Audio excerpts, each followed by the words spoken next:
Crimes dolosos contra a vida praticados por policiais militares ou militares em serviço. Competência para processar e julgar.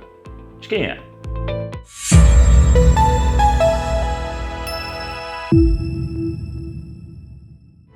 Obviamente que temos uma dicotomia e, na atualidade, essa dicotomia tem ganhado contornos de discussões políticas e institucionais, sobretudo. Quem investiga? Quem conduz a persecução criminal preliminar? A instituição castrense? A Polícia Civil? A Polícia Federal? Quem detém autonomia e competência para efetivamente startar todo o processo de elucidação da circunstância? Nos dias de hoje, temos enfrentado a duplicidade de investigações nesse sentido, principalmente aqui em Minas Gerais, onde a polícia militar, em alguns momentos, determina a autuação em flagrante daqueles militares envolvidos nessas circunstâncias, para posterior abertura de um inquérito policial militar, que de fato irá apurar todas as circunstâncias que permeiam essa intervenção policial. Lá do outro, temos também a perspectiva da abertura de um inquérito comum por parte da Polícia Civil.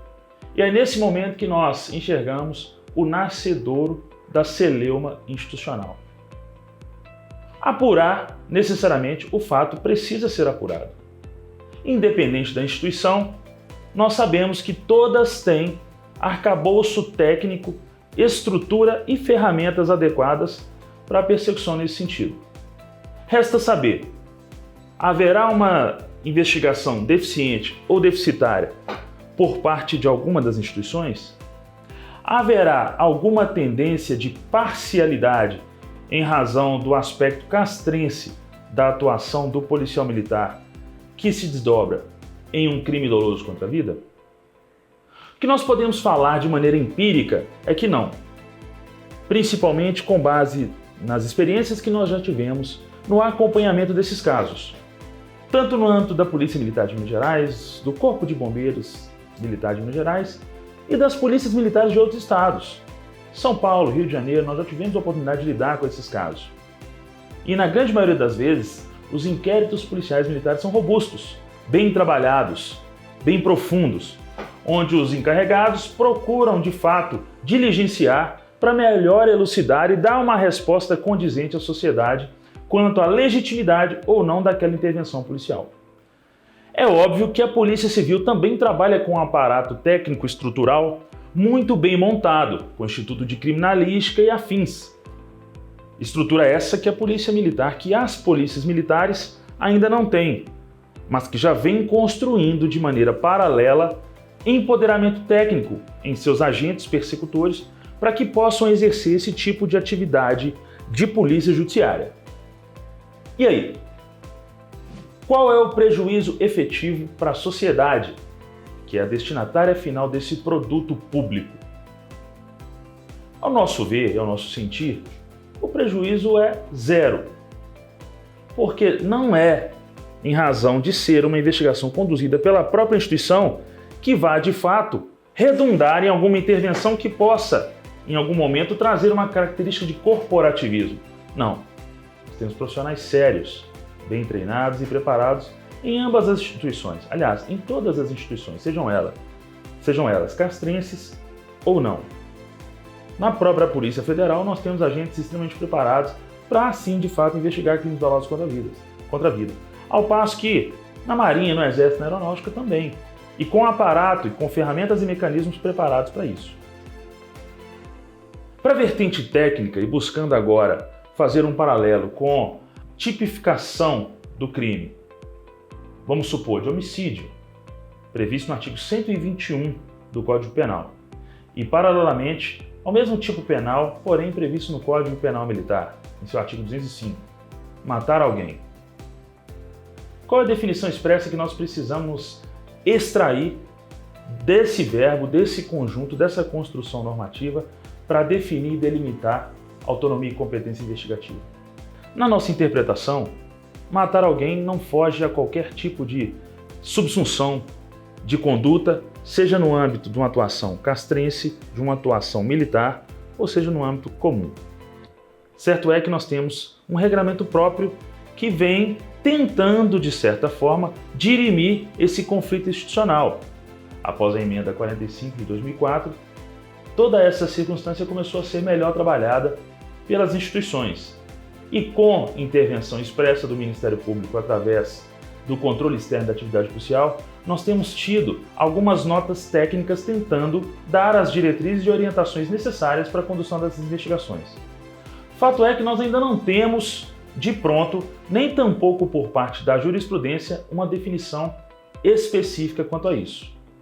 Alguns doutrinadores e julgadores defendem a ideia de que a investigação pode ser feita por ambas as instituições, sejam elas de característica castrense ou não. Logo, a Polícia Civil, quanto a Polícia Militar, quanto o próprio Exército, a Polícia Federal, podem investigar. Com base na opinião desses julgadores, desses doutrinadores, o que deve ser levado em consideração é o julgamento final, o processamento e o julgamento final dessas circunstâncias, dessas intervenções militares, policiais ou não, que redundaram na morte de uma pessoa, de um indivíduo.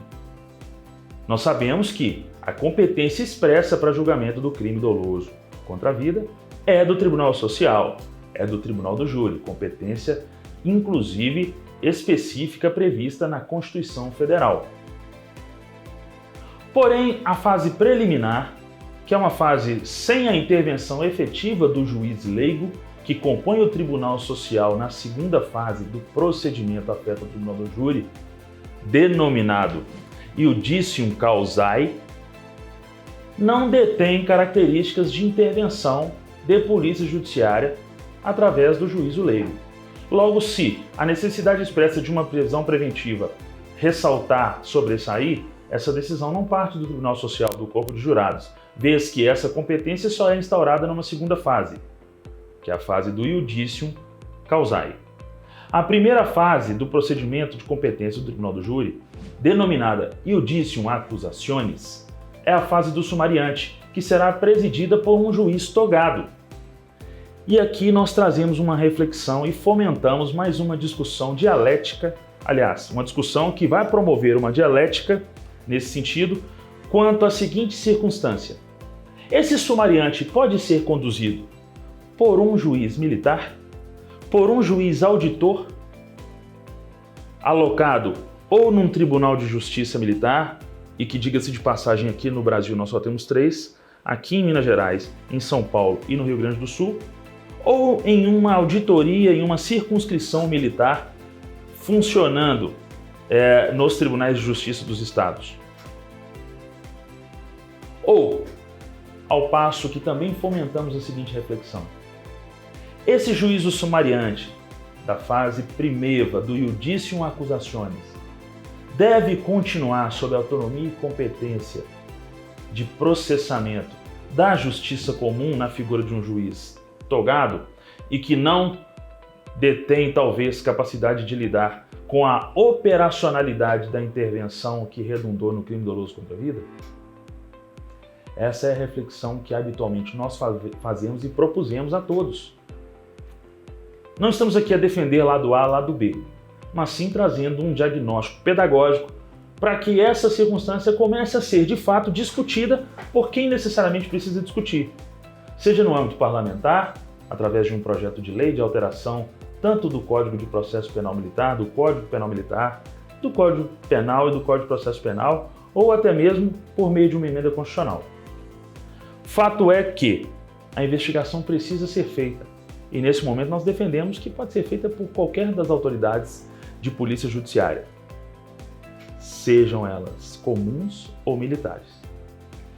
Traremos aqui, doravante, temas com essa espécie, temas com essa conotação, para não só fomentar a reflexão, mas também passar a demonstrar que que o nosso time, é parte integrante desse processo dialético por habitualmente defender quem nos defende. Importante também ressaltar que, em algum momento, o inquérito policial militar detém características de operacionalidade que são totalmente ligadas à rotina da caserna, que também é uma rotina pautada por memorandos, resoluções e normativas internas que talvez o agente persecutório, policial civil ou policial federal, na condução de uma investigação dessa monta, dessa conotação, não tenha condições de conhecer, talvez para justificar a ação ou até mesmo para agravar uma atuação em que em algum momento não precisava se materializar na perda de uma vida. Daqui para frente, traremos temas com esse tipo de perfil para nós começarmos a dialogar e conversarmos aqui numa perspectiva de interação entre o nosso time e você, entusiasta da matéria afeta a segurança pública, da intervenção policial ou até mesmo da caserna, do ambiente militar. Muito obrigado e um grande abraço.